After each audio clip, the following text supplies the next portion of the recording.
Excuse me, Mr. FITisME? Yes, sir, go ahead. Hi, I had a question for you. What would you say is the optimal rest time in between your sets when you're working out at the gym?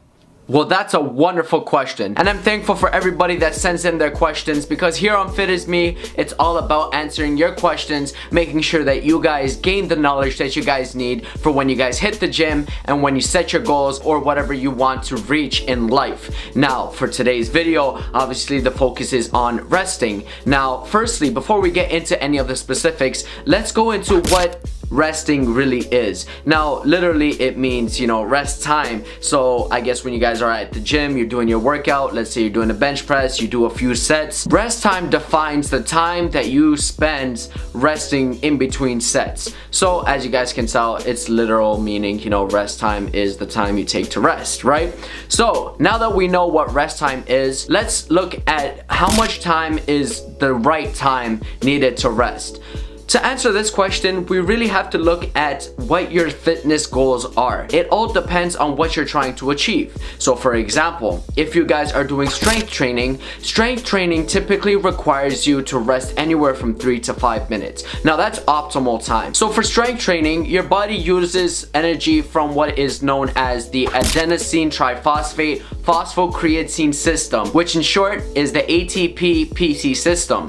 Now this system uses what is known as phosphagen in the body to produce energy at quick rates for about 15 seconds. Now the phosphagen levels only last about 15 seconds. Now to restore that 15 seconds worth of phosphagen, you're gonna have to rest from 3 to 5 minutes, and studies have shown optimal levels of restoring phosphagen is from 3 to 5 minutes. Now for strength training, we're going to be looking to use the ATP-PC system because it provides our body with that quick energy that we need to push through our 5 to 6 reps that we do with our heaviest weights. So that was strength training for you. Now we look at hypertrophy training, or hypertrophy if you want to read it slowly. Now for those of you guys who don't know what hypertrophy training is the scientific way of saying volume training. Now volume workouts are typical workouts where you see people bust out 8 to 12 reps of medium to high weights. Now when you set your goal to do hypertrophy training, your body utilizes the glycolytic system, aka utilizing the carbs that you have in your system. Now because your body utilizes the glycolytic system, the ATP-PC system doesn't get utilized as much, but it still does get utilized. So therefore you don't have to wait 3 to 5 minutes between your sets, and you can dim it down to 1 to 2 minutes, which is the optimal time to wait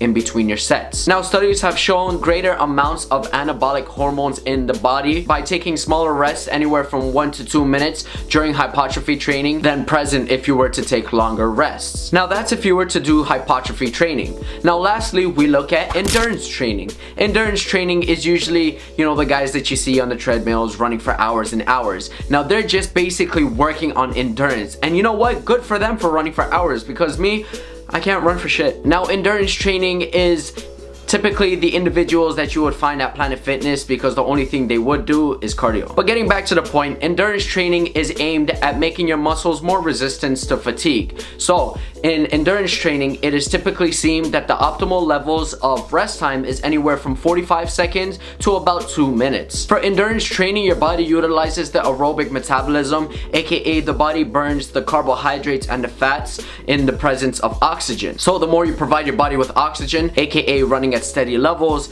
then your body utilizes oxygen, carbohydrates, and fats and burns those for energy, and therefore providing you with longer endurance. In endurance training, fatigue is caused by the buildup of lactate acid in the muscles. Your body gets fatigue from all the lactate acid buildup in the muscles. Now when you do endurance training, you're basically teaching your muscles to become more effective at clearing that lactate acid by boosting the hormonal and vascular systems in the body. Now overall, in conclusion, we looked at the 3 different training methods. There are so much more training methods, but these are usually the top 3 methods.